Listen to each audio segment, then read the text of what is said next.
Bismillahirrahmanirrahim.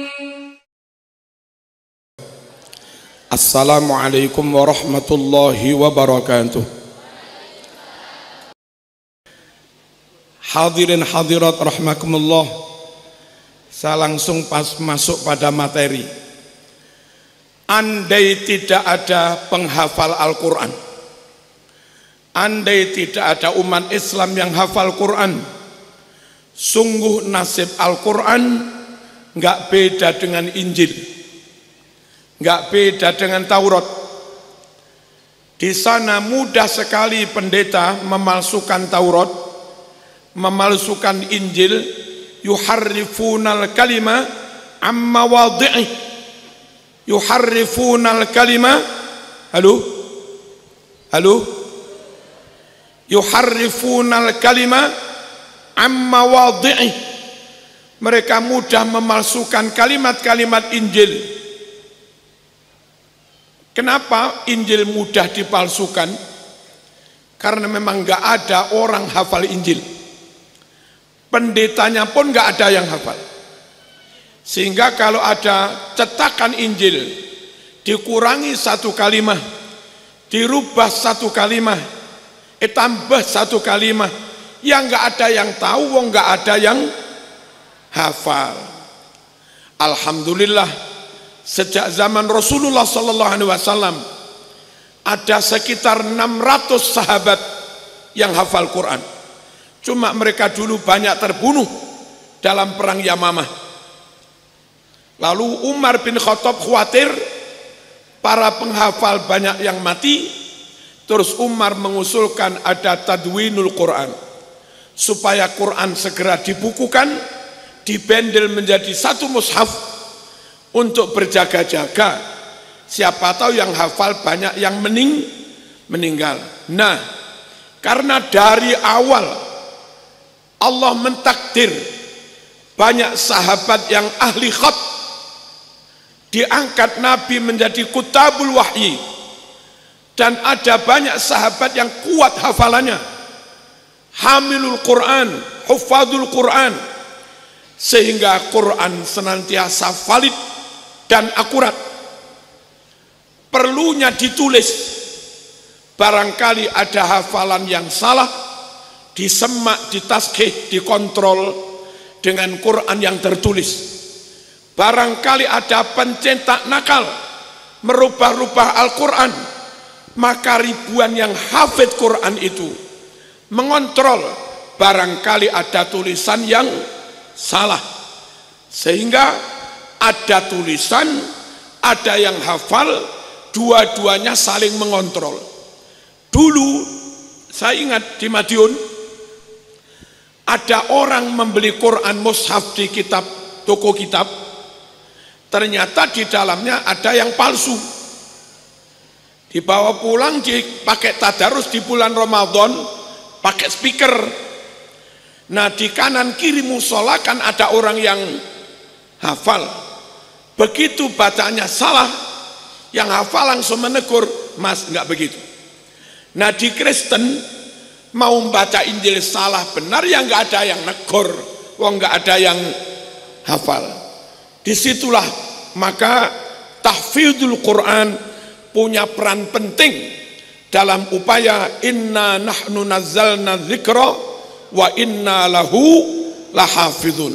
Allahumma shalli ala sayyidina Muhammad. Lalu ada beberapa teman muslim sebetulnya, tapi mungkin iri mau hafalan nggak bisa, lalu mengkritik para penghafal Quran.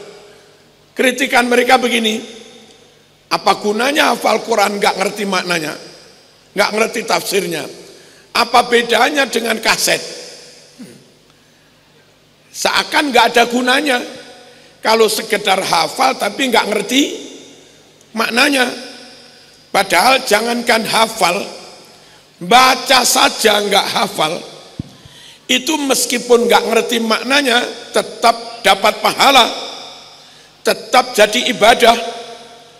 Semua kitab-kitab tentang ulumil Quran baik lil Imam Suyuti atau di Tibyan fi adabi hamalatil Quran, atau yang agak modern lah Subki Saleh, Manak Koton dan yang lain-lain, semua dalam mentakrif Al-Quran mesti diakhiri dengan kalimat al-muta'abbad bitilawatih, mesti kalamullah al-munazzala ala sayyidina Muhammadin sallallahu alaihi wasallam al-makru' bil lughatil arabiyyah al-maktub bainat dafataini al-mabtu' bi suratil Fatihah wal mukhtatam bi suratin Nas, mesti diakhiri kalimat al-muta'abbad bitilawatih.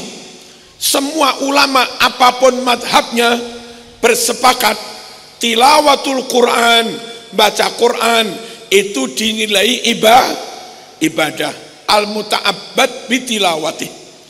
Dan Rasulullah SAW terang-terangan baca Quran tak oneng maknanya ganjaran pun.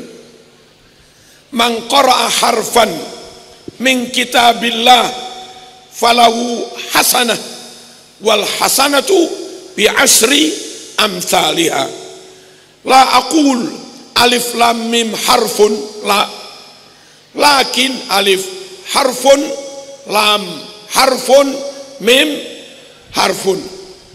Mandene pesera orang oneng nih paneka qara'a ambaca peseraman harfan satu huruf min kitabillah dari Al-Quran. Siapa yang baca Al-Quran satu huruf falahu hasanah, dia dapat satu pahala. Wal hasanatu bi asri amsalihha, satu pahala itu akan dilipatkan 10 kali. La aqul, bukan ku maksud alif lam mim satu huruf, bukan, lakin tetapi alif saja satu huruf, lam saja satu huruf, mim saja satu. Orang gini, auzubillahi minasyaitonirrajim, alif lam mim sadaqallahul azim, dapat 30 sudah. Oneng maknanya, kita oneng. Kula ta oneng Gus Amak, kita oneng Gus Ayub, kita oneng. Kiai-kiai sekelas Kiai Basori Alwi di Malang, dan kalau tanya, nah apa makna? Apa? Enggak ngerti Kiai.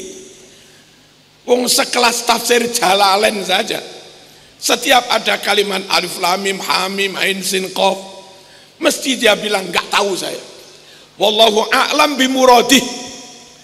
Allah sendiri yang tahu maksudnya. Artinya si mufassir itu juga enggak tahu. Alif lam mim yang kita pada enggak tahu maknanya, itu lo tetap dapat pahala. Berarti kesimpulannya, baca Quran ngerti maknanya ajos, nggak ngerti maknanya ya tetap dapat pahala.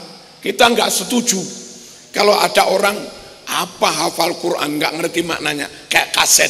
Ya beda mas dengan kaset. Kaset baca tanpa iman, ini hafidot hafidin baca dengan dorongan iman, ya nggak sama. Kaset baca tanpa mandi jinabat, tanpa wudhu, ini mau membaca mesti bersuci dulu, beda lah. Kaset baca tanpa niat lillahi ta'ala, kalau para hafidin hafidot itu membaca mesti dibarengi niat, tetap beda. Kaset baca tanpa adab, lah kita membaca pakai adab, ya tetap beda lah. Jangan samakan dua hal yang beda. Yang beda jangan disamakan, yang sama jangan dibeda-bedakan. Al-qiyas ma'al farik batil. Mengkiaskan, mensama-samakan dua hal yang beda, itu kias yang salah. Agak menggok sedikit. Saat awal-awal muncul fatwa rokok haram, itu dari NU apa dari apa itu? Tempo hari rokok haram itu loh. Dari Madura ya.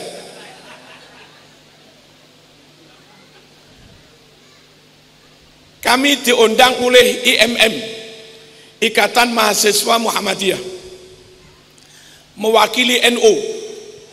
Lalu ada Dr. Rizal dari Majelis Tarjih mewakili Sahibul Fatwa bihurmati tadkhin. Lalu diskusi. Terus saya bilang, semua dalil yang yudda'a, diklaim annaha hujjah au adillah ala hurmati tadkhin, semuanya tidak kuat. Kalau dalil nas nggak ada, paling-paling kias. Kalau haramnya tadkhin ngerokok dikiaskan dengan khomer, ya jelas ilatnya beda. Illatud doror pada khomer itu asyaddu daripada apa yang diduga ilat doror pada tadkhin. Nah, jangankan kias aulawi, kias musawi saja enggak, kias adna saja enggak karuan itu, enggak bisa dikiaskan dengan khomer. Lalu kalau alasannya ada zat ini membahayakan, saya bilang dalam kerating deng juga ada zat-zat itu.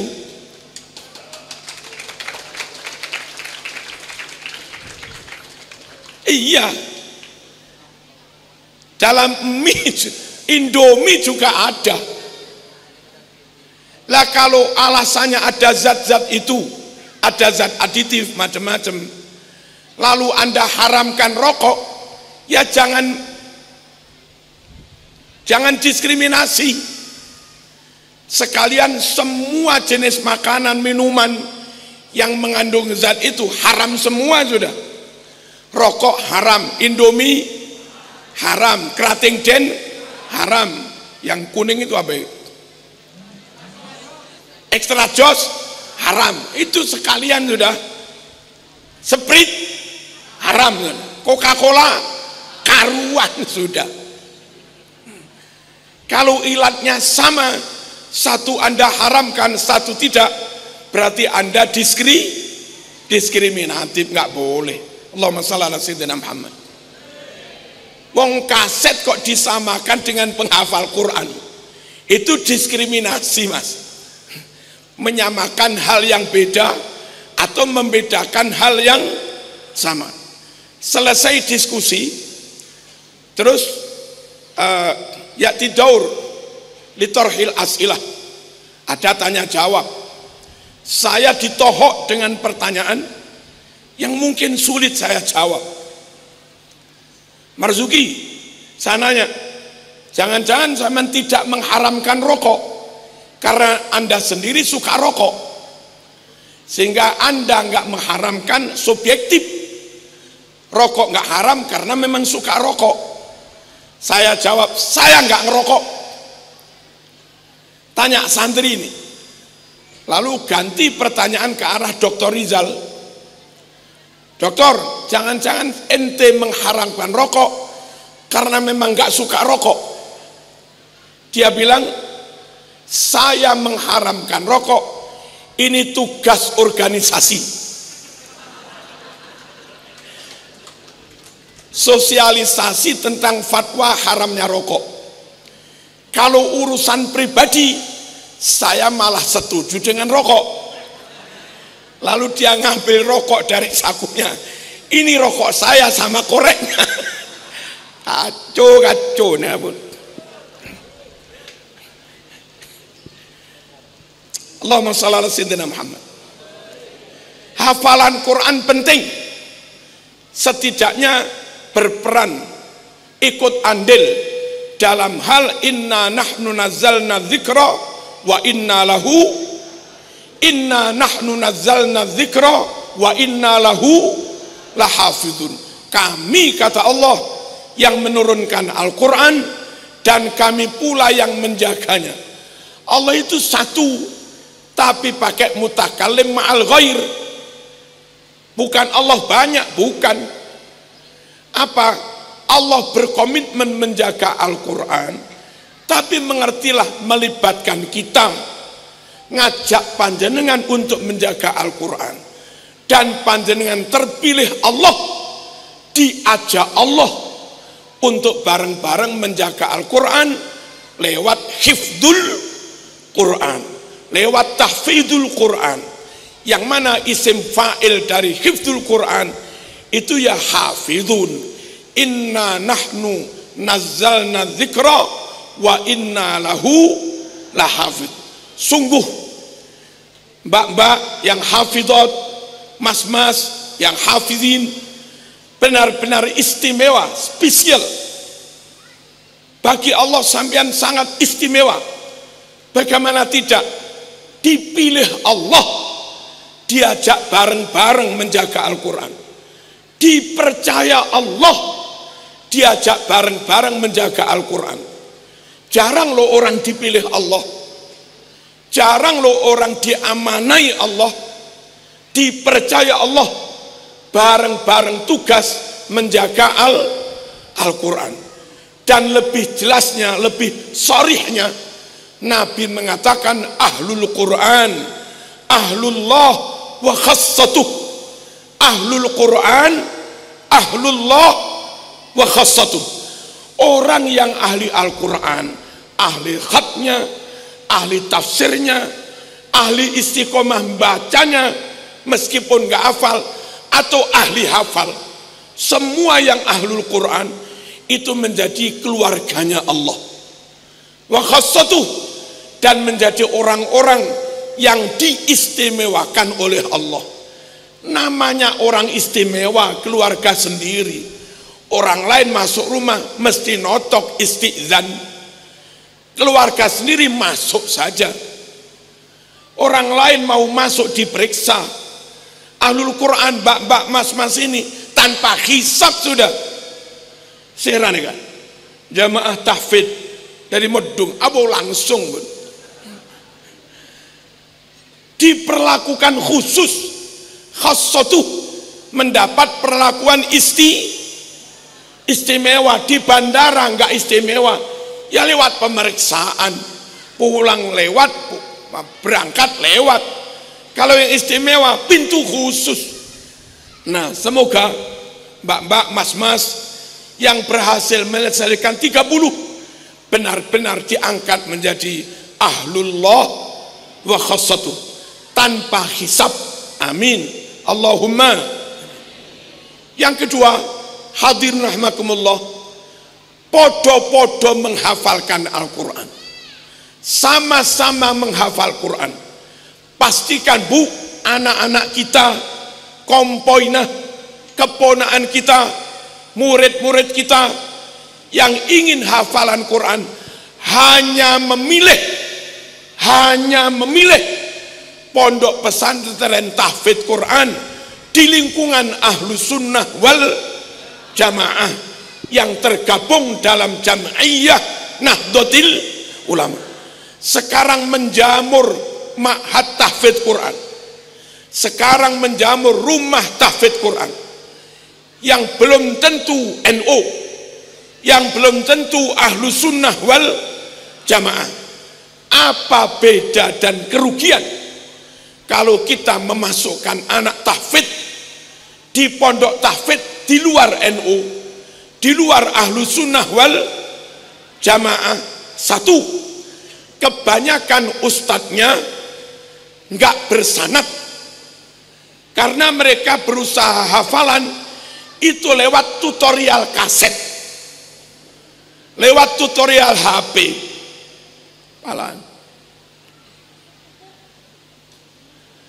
Kelemahan belajar nggak musyafahah, kelemahan belajaran nggak talqin mubasyarah dari mukri, dari guru.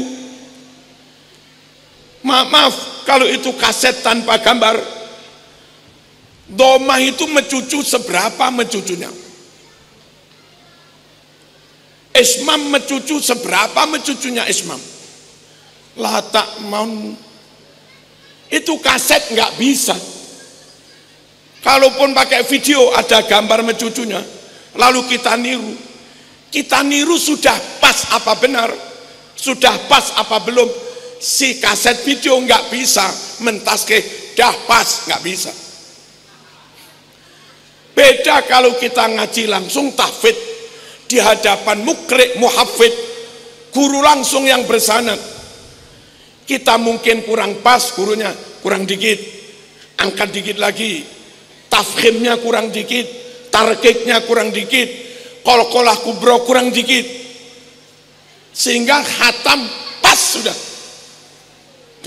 Kita dapat dari guru pas persis, guru dulu dapat dari gurunya juga pas persis, dapat dari gurunya Imam Hafiz pas persis, dari Imam Asim pas, dari Imam Amir pas, terus naik-naik dari Ubay bin Ka'ab pas, lalu Ubay dari Rasulullah juga pas, sampai Nabi bersabda, man ahabba an yaqra al-Quran kama unzil fal yaqra ala Ubay bin Ka'ab. Siapa yang ingin baca Quran persis bacaannya, fasahahnya, tajwidnya, cengkoknya, panjang pendeknya, ahwalul huruf, sifatul huruf, pengen persis, maka belajarlah kepada Ubay bin Ka'ab.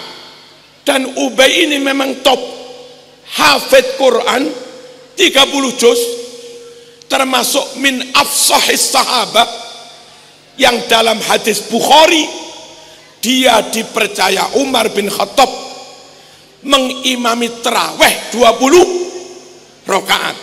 Itu yang dipercaya ngimami Ubay bin Ka'ab. Nabi sendiri, kalau mbak-mbak, mas-mas baca Sahih Muslim, baca Sahih Bukhari, sesekali Nabi minta Ubay supaya baca Quran, sampai Ubay juga sungkan. Apa sungkan itu? Todus, Ubay iqra aliyal Quran, Ubay coba bacakan Quran, aku dengerin. Terus Ubay bilang, aqra alaikal Quran wa alaika unzil. Lah masuk sayang baca, wong panjenengan yang menerima jenengan yang menerima wahyu, mau kok saya baca? Apa? Saya juga suka uhib an asma min ghairi. Saya ingin mendengar bacaan dari orang lain, sekaligus ngecek si muridnya ini bacanya sudah pas apa belum. Sampailah pada kalimat fa kaifa idza ji'na min kulli ummatin bisyahidin wa ji'na bika ala haula'i syahida yauma idzi yawaddu alladhina kafaru wa asawur rasul law tusawwa bihimul ard wala yaktumunallaha hadis. Sampai situ Nabi langsung bilang kafa cukup pun cukup. Sini cukup apa cukup? Cukup ya. Apa? Cukup. Terus ternyata Nabi menangis. Kenapa Nabi kok suruh cukup berhenti? Nabi menangis. Nabi membayangkan gak kuat. Fa kaifa idza ji'na min kulli ummatin bisyahidin. Muhammad, bayangkan. Coba bayangkan bagaimana kalau setiap nabi, Nabi Musa, Nabi Nuh, Nabi Ibrahim, kami hadirkan untuk menjadi saksi vonis terakhir, saksinya para nabi. Ibrahim dalam azar bapakmu, nggih, secara biologis bapak saya. Azar bapakmu mukmin apa kafir? Itu bagi Nabi berat menjadi saksi seperti itu. Kalau dibilang mukmin, wong nyatanya belum iman, maaf. Kalau dibilang mukmin, nyatanya belum masuk Islam. Kalau Ibrahim bilang kafir, dok neraka selamanya. Dan itu wakilah bapaknya. Nabi Muhammad, wajibna bika ala haula syahida. Muhammad, Anda nanti kamu juga kami hadirkan untuk menjadi saksi atas orang-orang ini. Abu Sufyan, Abu Lahab, Abu Jahal, terus Abdul Muthalib dan segala macamnya. Muhammad, Abu Lahab paklik, nggih niku paklik. Islam apa kafir?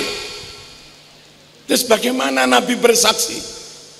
Islam ya Allah, ya bohong. Kafir ya Allah, masuk neraka. Enggak tega juga Nabi menyampaikan kesaksian kufur kepada pakliknya yang berakibat masuk neraka selamanya. Sampai ayat itu Nabi bayangkan, enggak kuat. Coba maaf. Ada alumni sini Gus Ayub yang tahu-tahu Tanassor masuk Kristen.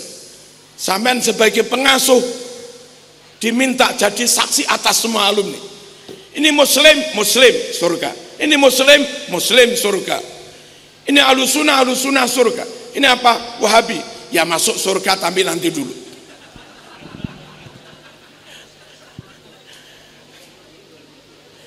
Ini apa? Ini murid dan mungkin dulu pernah jadi khodam sampean, dekat dengan sampean. Ternyata masuk Kristen. Gimana kita bilang di hadapan? Kafir ya Allah. Itu dulu orang dekat dengan sampean. Iman ya Allah, ya bohong. Lah Nabi nggak kuat disuruh menjadi saksi atas hal-hal yang demikian.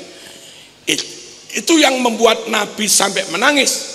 Bacaannya Ubay bin Ka'ab. Perlunya ngaji di pondok NU, Mbak. Kiai-kiai NU Indonesia yang sebagian sanad ke Mbah Yai Arwani naik, ada juga sanad dari Madura sini dulu. Dari Mbah Yai Arwani naik sampai Imam Hafiz. Imam Hafiz naik sampai Ubay bin Ka'ab, sampai Rasulullah sallallahu alaihi wasallam.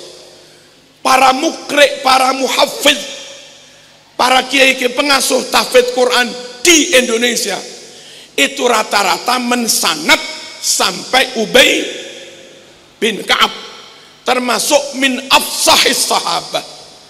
Makanya rata-rata qori Indonesia kalau MTQ internasional yang menangan emang dapat bacaan dari gurunya sampai Ubay.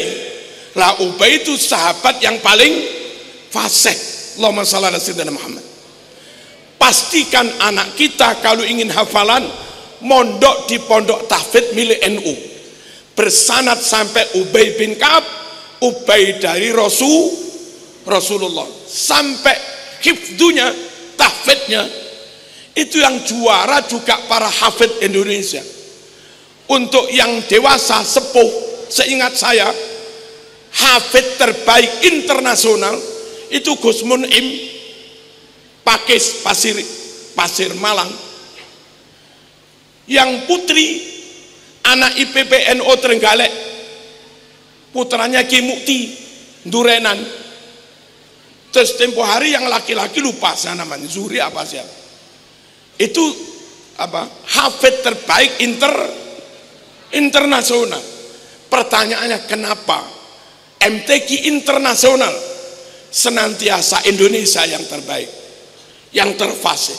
Indonesia bersanad sampai kepada Ubay bin Ka'ab.